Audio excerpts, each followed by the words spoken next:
Քրեական ոստիկանության Սյունիքի մարզային վարչության ծառայողները ստացել էին օպերատիվ տեղեկություն, որ Քաջարանի բնակիչ 24 և 59 տարեկան տղամարդիկ պատրաստվում են իրացնելու նպատակով ձեռք բերել Մաքսանենգ ճանապարհով Հայաստան տեղափոխված թմրանյութ։ Օպերատիվ տեղեկությունն իրացվեց ապրիլի 25-ին քրեական ոստիկանության թմրամիջոցների անօրինական շրջանառության դեմ պայքարի վարչության ծառայողների և Սյունիքի մարզի պարեկների հետ համատեղ։ Կապան Քաջարան ավտոճանապարհի 4-րդ կիլոմետրին թմրանյութը վերցնելիս քաջարանցի տղամարդիկ ձերբակալվեցին ու տեղափոխվեցին մարզային վարչություն։ Թմրանյութը մարիխուանա էր, առանձնապես խոշոր չափերի 1373 գրամ։ Տղամարդկանց խուզարկությամբ հայտնաբերվեցին նաև մարիխուանայի նմանվող զանգվածներով փաթեթներ։ Սյունիքի մարզային քննչական վարչությունում նախաձեռնվեց քրեական վարույթ, որի շրջանակում դատարանի որոշմամբ խուզարկություն կատարվեց 59-ամյա տղամարդու տանն ու օժանդակ շինություններում։ Օդաճնշիչ ատրճանակից և տարբեր փամփուշտներից զատ տան մոտակայքում հայտնաբերվեց նաև 885 գրամ ափիոն տեսակի թմրամիջոց։ Ըստ տանտիրոջ այդ ամենն իրենն է։ 59-ամյա և 24-ամյա տղամարդիկ կալանավորվել են։ Նախաքննության հանգամանքները պարզվում են։ Ծանուցում ենթադրյալ հանցանքի մեջ կասկածվողը կամ մեղադրվողը համարվում է անմեղ, քանի դեռ նրա մեղավորությունը ապացուցված չէ Հայաստանի Հանրապետության քրեական դատավարության օրենսգրքով սահմանված կարգով, դատարանի օրինական ուժի մեջ մտած դատավճռով։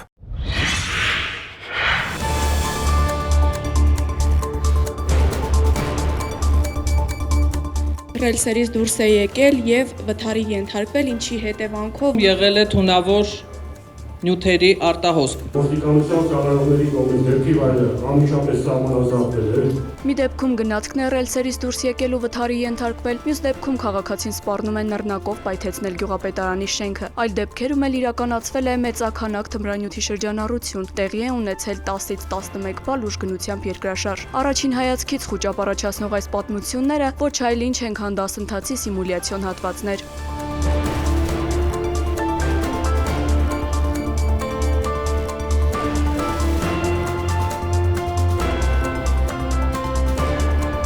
Ներքին գործերի նախարարության և Միավորված ազգերի կազմակերպության զարգացման ծրագրի համագործակցությամբ ու Եվրոպական միության ֆինանսավորմամբ մայիսի 5-ից 9 Ծաղկաձորում անցկացվել է ներքին գործերի նախարարության, ոստիկանության և փրկարար ծառայության տարածքային ստորաբաժանումների համար նախատեսված ռազմավարական հաղորդակցության հնգօրյա դասընթաց։ Նպատակը ճգնաժամային իրավիճակներում ծառայողների հաղորդակցության արդյունավետ կազմակերպումն էր։ Դասընթացը վարում էր փորձագետ Սերջու Վասիլեն։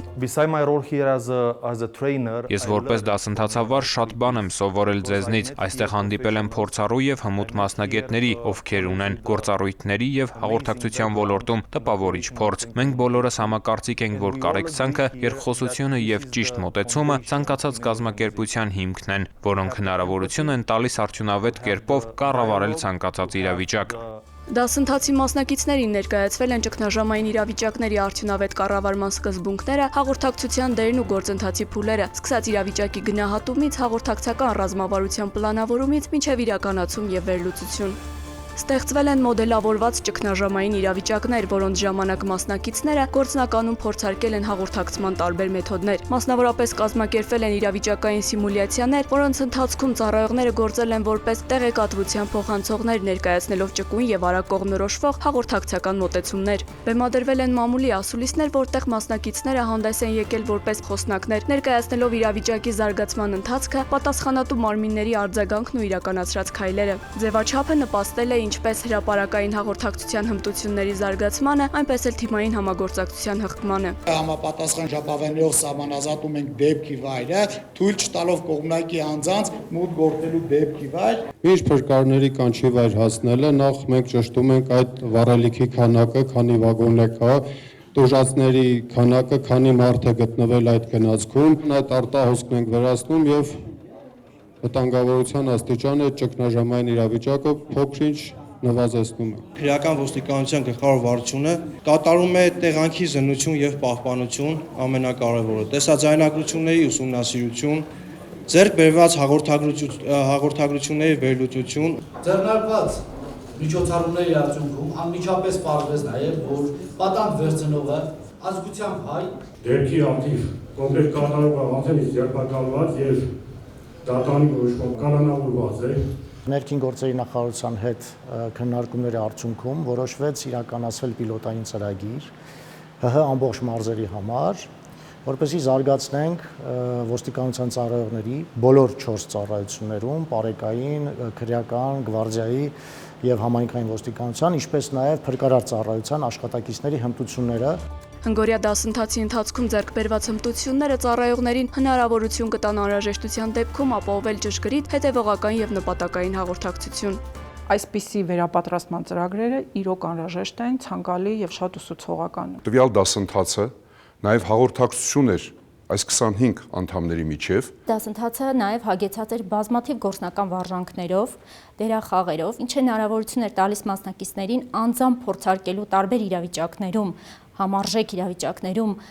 գործելակերպի կանոններ։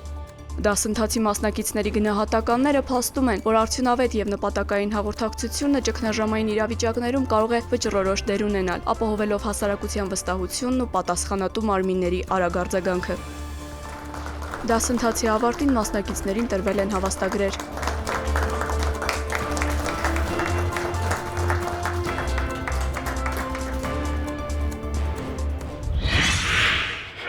Համայնքային ոստիկանության աշտարակի բաժնի ծառայողները տեղեկություններ էին ստացել, որ Արտաշավան գյուղի 59-ամյա բնակիչը տանը եւ օժանդակ շինություններում ապօրինի պահում է զենք եւ ռազմամթերք։ Մայիսի 9-ին նա ձերբակալվել եւ տեղափոխվել է բաժին։ Արտաշավանցի տղամարդը եւ կազմված փաստաթղթերը ներկայացվել են Արագածոտնի մարզային քննչական վարչություն։ Նախաձեռնվել է քրեական վարույթ։ 59-ամյա տղամարդը տեղափոխվել է ձերբակալվածների պահման վայր։ Քրեական վարույթի շրջանակում կատարված խուզարկությամբ Արտաշավանցու տանը եւ օժանդակ շինություններում հայտնաբերվել են 2 հրացան, տարբեր տրամաչափի 496 փամփուշտ, 14 պայթուցիչ, պայթեցնող նյութեր, նռնակի պայթուցիչներ, պարկուճներ եւ այլն։ Նախաքննությամբ հանգամանքները պարզվում են։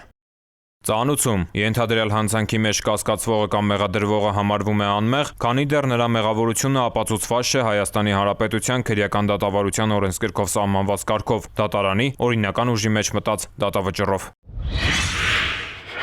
Սոցիալական ցանցերում օրերս տեսանյութեր տարածվել, որում երևում է, թե ինչպես է ՎԱԶ-2107 մակնիշի ավտոմեքենայի վարորդը բացահայտ անհարգալից վերաբերմունք դրսևորելով երթևեկության մյուս մասնակիցների նկատմամբ մեքենան վարում է անկանոն, ստեղծելով վթարային իրավիճակներ։ Կոտայքի մարզի պարեկները ճշտել են վարորդի ինքնությունը։ Մայիսի 12-ին մեքենան տեղափոխվել է պահպանվող հատուկ տարածք։ 23-ամյա վարորդի նկատմամբ կազմվել են վարչական իրավախախտման վերաբերյալ արձանագրություններ։ Կրկին հորդորում ենք խստորեն պահպանել ճանապարհային երթևեկության կանոնները, չվտանգելով երթևեկության մյուս մասնակիցների կյանքն ու առողջությունը։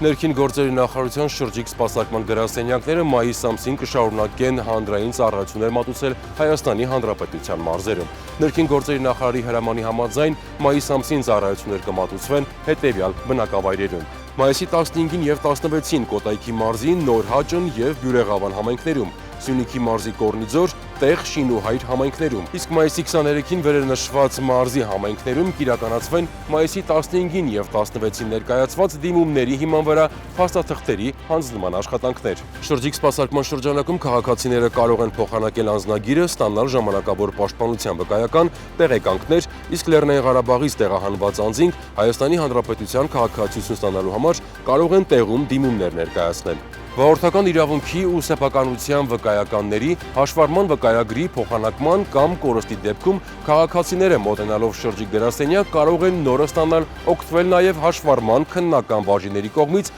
մատուցվող այլ ծառայություններից։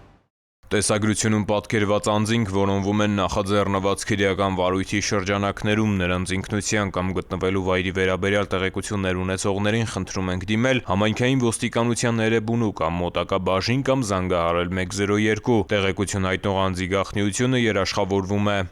Ծանուցում ենթադրյալ հանցանքի մեջ կասկածվողը կամ մեղադրվողը համարվում է անմեղ, քանի դեռ նրա մեղավորությունը ապացուցված չէ Հայաստանի Հանրապետության քրեական դատավարության օրենսգրքով սահմանված կարգով, դատարանի օրինական ուժի մեջ մտած դատավճռով։